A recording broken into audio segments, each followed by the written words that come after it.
I need foil. Regular household errand. I am at this exact moment dripping sweat from scrubbing baseboards and wet dusting, and I'm wearing cargo pants and a shirt that's more cat hair than shirt at this point, and slip-on running shoes. I didn't tie because, well, you don't tie slip-on running shoes, and tying shoes was not part of the day's plan. And a purse the size of a carry-on slung crossbody like I'm about to evacuate a small country. I want that on the record early because it matters later. I'm not having an off day. I'm having an on-brand day, which is worse.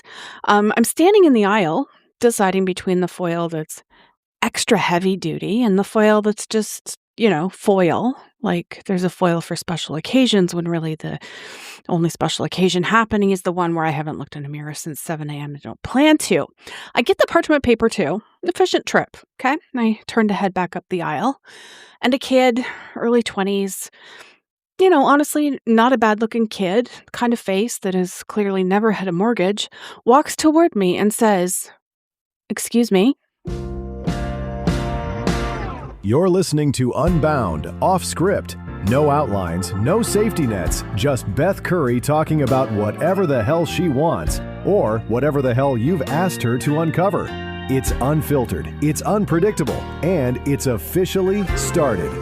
Pull up a chair and don't expect her to stop talking anytime soon. She's a total blabbermouth. Take it away, Beth. Hey everybody, welcome back to Unbound. This is an off-script episode. This is not the episode I had intended on recording during this segment of stew time, but it is fresh and I need to process and release it by talking through it and then be on my merry way with life. So here we are. I don't even know where on the schedule this will end up. I don't know what production's going to decide, sound engineers. I don't know what IMDb is going to say. This could be a random second episode of the day. It could be a nighttime episode, middle of the night episode, early morning episode. I don't know, but let's go. So before I tell you what he said, let's talk about what my brain did in the half-second gap because it was busy. My brain's first move every single time a stranger says, "Excuse me," to me in public is, he wants directions. Not he's about to say something to me, not this could be interesting, just directions. Where's the soup? Where's the syrup? Do you work here? Is this the line for the pharmacy? I have apparently decided at some point in my adult life that my face reads as guest services, and, well, I guess I've made peace with that. This is, if you think about it, a pretty modest self-concept to be walking around with, right? Nobody's brain defaults to, he's about to confess something. Mine defaults to, he's lost, and I am, regrettably, the most competent-looking adult in aisle 9? I don't know. I'll tell you the rest, I promise. First, some context, because I think the context is actually the more interesting part of this story than the man was. Okay? So humans have something called a negativity bias, which is, I don't know, it's kind of a fancy way of saying bad news gets express shipping and good news gets put in a box and left on the porch, right? It's an old setting, okay? Evolutionarily, the rustle in the grass is more likely to be a leopard than a light breeze, so treat it accordingly. Your ancestors who assumed probably fine, probably wind, did not go on to have descendants, okay? You are descended from the paranoid ones. Congratulations. So when something good and unexpected happens, say a stranger, unprompted, compliments you near the baking aisle, the brain does not go, "Oh, how nice." The brain goes, "And what does he want?"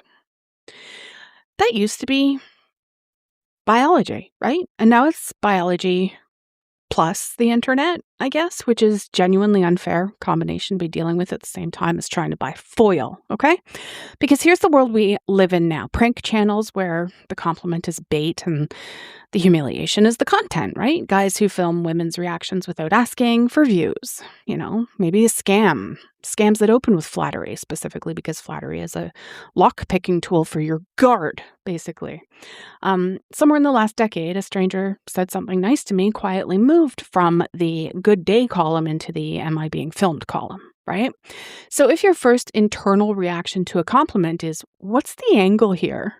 That's not so much damaged wiring as it is a rational adaptation to an environment that has gotten factually more elaborate about pretending to be nice to you, right?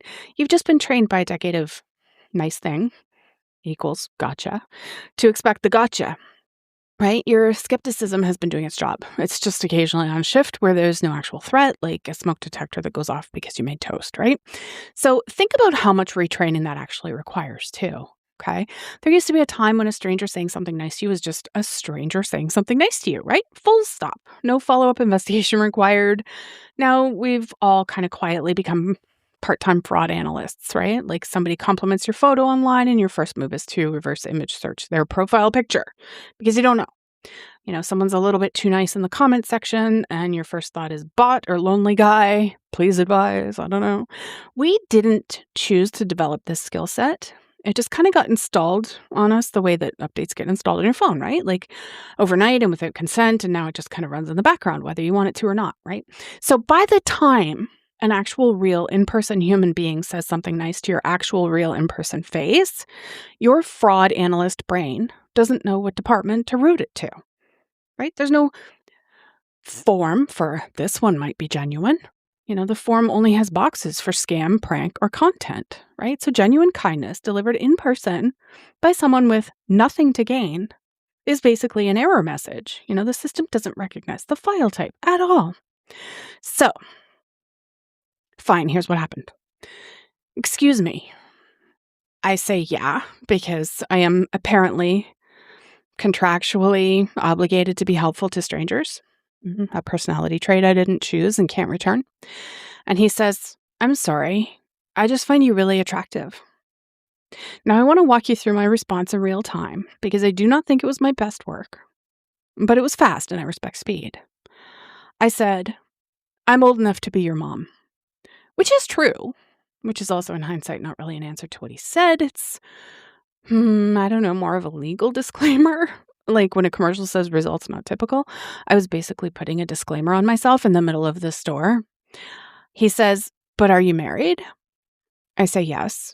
He says, that's the problem.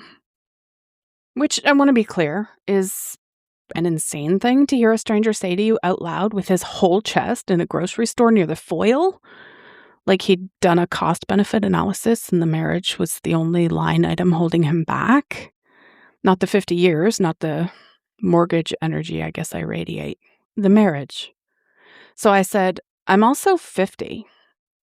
Which was me pulling out a second disclaimer because the first one didn't land. So I was basically handing him paperwork at this point, okay? He compliments me again, something else. I genuinely don't fully remember because my brain had moved into exit the building mode and I hear myself say thanks on the way past him. Flat, the tone you'd use to thank someone for holding a door, not the tone of someone receiving what was structurally a compliment about her physical self from an actual stranger with actual working eyes. And I want to sit with that thanks for a second because I think it's the real story here, more than the kid is. The thing about that thanks, it wasn't rude. It also wasn't really thanks, right? It was an exit strategy, basically. I think a lot of us have a very well-built toolkit for handling criticism. Somebody says something unkind and we've got 12 responses ready to go. We've probably rehearsed them in the shower, but almost nobody hands us the toolkit for unearned, unexpected kindness, right? Nobody sits you down and says, here's what to do when a stranger tells you you're attractive and you don't know if you believe him. So when it happens, you reach for the fastest available tool, which is usually thanks. Delivered with all the warmth of a fax confirmation? I don't know. And I'm allowed to think this about myself. It's my episode. But the flatness wasn't really about him. It was about not having a rehearsed response for a compliment I didn't feel I qualified for today,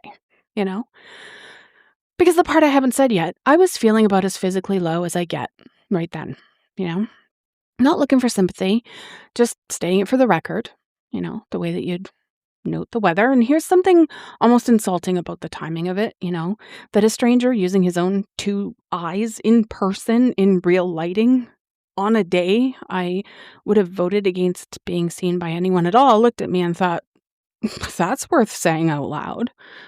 On paper, that should have landed like a gift, right? Like a guy who was under no obligation to say anything, saying something on, one of the days I would have bet against it. Instead, it landed like an audit, which tells you something about the gap between what a compliment is supposed to do and what your nervous system lets it do, right? I keep coming back to the physical part, actually, because I think it's, doing a lot of the heavy lifting in this story than I give it credit for in the moment. And I kind of want to be precise here because it's not I was having a bad day. It's that I've been having a bad few years physically, in the specific way that nobody sends flowers for, okay? Perimenopause, menopause, nobody warns you comes with its own, weather system, dull skin, inflammation that doesn't have the decency to explain itself. Lipedema, doing its slow, unbothered thing, regardless of what I eat or how far I walk or how much exercise I do or how heavy my weights are. This isn't a one-day dip, this is the new baseline. This is just Tuesday and also Wednesday and also statistically most other days as well. So there's a version of this where I'm having a great hair day. I feel like a person and a stranger says something nice and sure, fine, nice, expected, filed under, correct outcome system working as intended, whatever. But that version of me shows up increasingly rarely these days, and it's, I don't know, not the one who was in the grocery store today. The one in the store was sweaty from scrubbing baseboards, wearing cargo pants and a shirt that had clearly lost a fight with the cat, and slip-on shoes and a purse the size of a small piece of luggage, hair doing whatever hair does under these conditions. It's windy today, too. I don't know, frazzled in the way that's become less of an event and more of a personality trait, I guess. And I think that's kind of exactly why it should have landed harder, in the good direction instead of harder in the suspicious direction, because he wasn't complimenting a filtered photo and he wasn't complimenting a curated angle. Definitely not good lighting, not at this store. 4 attempts on a delete button. He was complimenting the version of me that exists on an average day now. The actual unedited, under fluorescent grocery store lighting currently in a menopausal inflammatory situation. Me. Not a low point. The point. The whole point. The regular, ongoing, no end date in sight point. And I think that's not really a small thing to get complimented on, right? That's the hard mode version, and it's the only mode currently available for me these days. Instead of clocking that as evidence that the compliment meant more, my brain clocked it as evidence that the compliment was suspicious because, I don't know, surely nobody compliments hard mode unless something's up, right? Which, look, maybe nothing's up.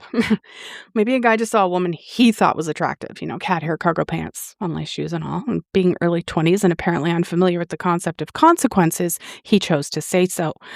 That's allowed to be the whole explanation. It doesn't really need a twist ending, I guess. I want to flag something that I said earlier, too. Almost as a throwaway line. This kind of thing barely happens to me. I said it like a fact, the way that you'd say, I barely get junk mail anymore, or I barely see wasps in October. Neutral. Just neutral. Except it's not neutral, right? It's a belief, kind of disguised or dressed up as, I don't know, observation.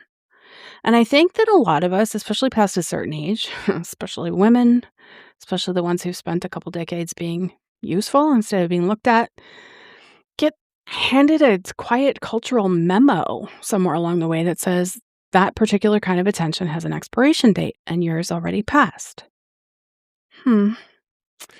Nobody hands you this memo directly, right? It arrives more like background radiation.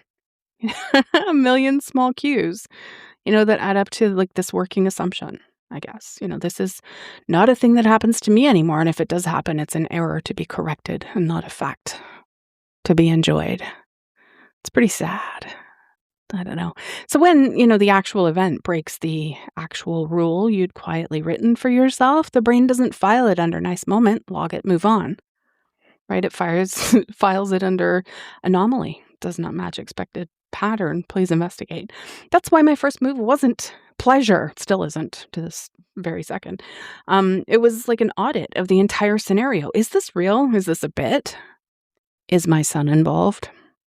Instead of just an audit of the guy. Notice that I didn't stop to question him. I stopped to question the reality itself. And that's usually the tell that an old quiet belief is doing the talking. not so much a new specific threat. The annoying thing is the belief isn't really about age either. It's about whether you've decided you're still eligible for that category of attention at all. And most of us decide that answer way earlier than any actual evidence requires, right? And then just never revisit the file, I guess. Anyway, I get to my car. I do not process this like a person who just received a compliment. I process it like a person who just witnessed a small crime, okay? First call my son, crew. Something weird just happened, I say, and it could have been prevented if you were with me. Which is, I want to point out, a genuinely strange thing to lead with, right? Not something nice happened, not even something happened. Weird. Like a stranger being attracted to me was closer, categorically, to finding a spider in my shoe than receiving a compliment. And the second half, it could have been prevented if you were with me, as if my 20-year-old's whole function in my life is perimeter security.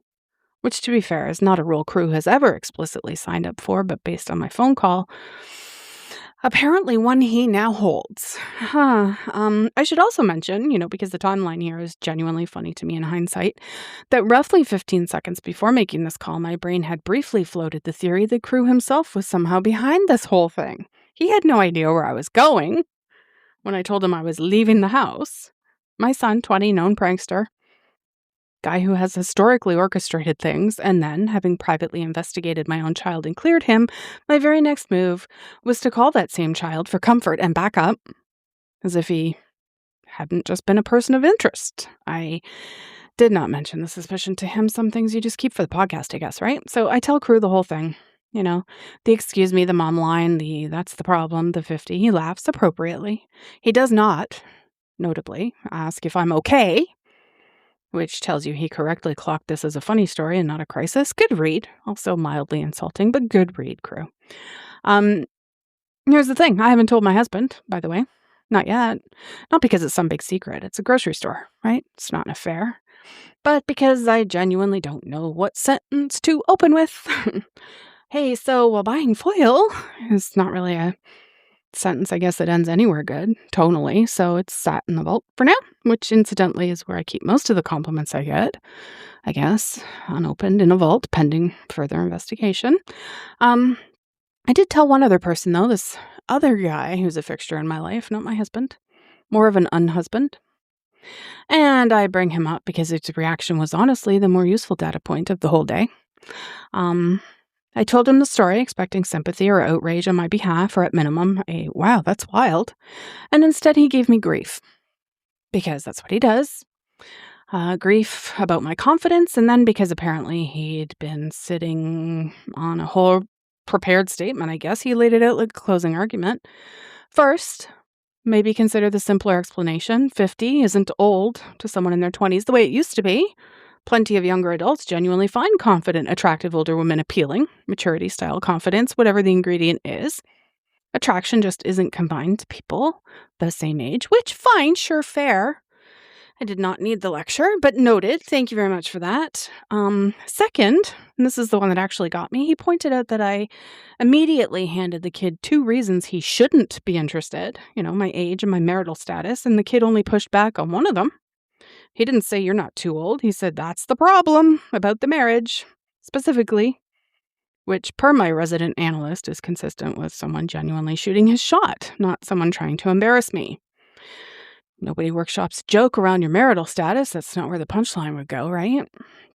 Third is the dare theory. Could it have been a dare, a bit, a prank for content? Sure, theoretically, but he made me actually inventory the scene as I remember it. There was no laughter. There was no phone pointed at me. There was no pack of friends clocked at the end of the aisle waiting to see how it landed. There was no attempt to drag the interaction out for an audience once he had my attention. When you take all those away, there's not a lot of evidence left pointing toward bit. And then the one that actually made me go quiet for a second. I told him, same as I told you, that I heard myself say thanks, but I knew I was being dismissive. He said that almost sounds like I was more uncomfortable accepting the compliment than I was uncomfortable with the compliment itself, which, annoyingly, tracked. He said I didn't have to believe I was just the hottest woman in the grocery store. I just had to allow myself one simple thought. A stranger found me attractive enough to risk rejection. And that's objectively what happened, right? Regardless of his reasons. And most people, even conventionally, professionally, and undeniably attractive people, don't get approached by strangers very often. It takes a genuinely surprising amount of nerve to walk up to someone and say, I find you really attractive, out loud, to a stranger's face, with no guarantee of anything but a possible public rejection. So, if nothing else, I could take from this that I made enough of an impression for someone to override that fear. He also gave me credit, somewhat begrudgingly, for how I actually handled it. I didn't lead him on, I didn't humiliate him, I was just honest, and I left, which is about as graceful as those interactions ever get, I guess. His advice in the end was to just let myself enjoy the compliment while keeping the healthy skepticism I already had, not choose one or the other. I did point out that this was a lot of insight for a guy who has never once in the history of our situationship complimented, say, my haircut without being asked directly. He said that was different. I did not accept that answer, but I let it go because we were getting off topic and I still had foil to unpack. So here's what I keep circling back to. A stranger on a day I felt like garbage looked me in the eye with his actual eyes and said something kind and unprompted for free, at no benefit to himself beyond apparently getting shut down twice. And my responses in order were disclaimer, flat thanks, phone call framing it as an incident, private vault, and a brief criminal investigation into my own child. Not one of those responses was, that was nice. And I think that's probably worth noticing, not really fixing, but just noticing, right? Because the skepticism isn't wrong. Trolling is real and prank content is real, and the internet has absolutely earned our collective paranoia, kids. But I think there's a difference between staying alert and refusing the good thing on principle. And I think I do the second one more than I'd like to admit. The guy who gave me grief about my confidence wasn't wrong either, annoyingly. You can hold both things at once. This could be a bit, and this could just be a person telling the truth. And you don't actually have to resolve which one it was to let it count for something. I don't need to fully trust the moment to let it land, right? I don't need a signed affidavit from the universe confirming the compliment was sincere before I'm allowed to feel it. Like I said, I still haven't told my husband. I'll probably tell him tonight. Framed exactly the way I'd frame a minor traffic incident. Nobody was hurt. It's kind of funny in hindsight, and no, I don't need him to do anything about it. I just need it on the record. I don't know, I'll probably lead with, so a weird thing happened at the grocery store, and watch him brace for something involving a recall notice, and then land on a stranger thought I was attractive and watch him recalibrate from concern to something probably closer to amusement, possibly with a side of, should I be worried? To which the answer is no, but I understand why a man hears 20-something in grocery store and problem in the same sentence and needs a beat to catch up. I guess here's where I've landed. If a dry, mildly suspicious podcast about foil is allowed to land anywhere, skepticism is a fine default. It's kept me out of worse situations than a compliment near the parchment paper. But I think it's worth occasionally auditing the auditor, asking whether the alarm went off because something was actually wrong or just because it's the only sound the system knows how to make. Sometimes a kid says something true badly in public for no reason, and the correct response is just to let it be a nice 5 seconds, log it and go on with your day, finish your errands, whatever. You're allowed to enjoy a thing without fully clearing it for fraud first. The foil, for the record, was fine. No notes on the foil. One last thing before I wrap this up. Because this is a public podcast and because the internet is a terrifyingly small place, there is a non-zero chance this episode finds its way to the kid from the baking aisle or, let's be honest, more likely his mother.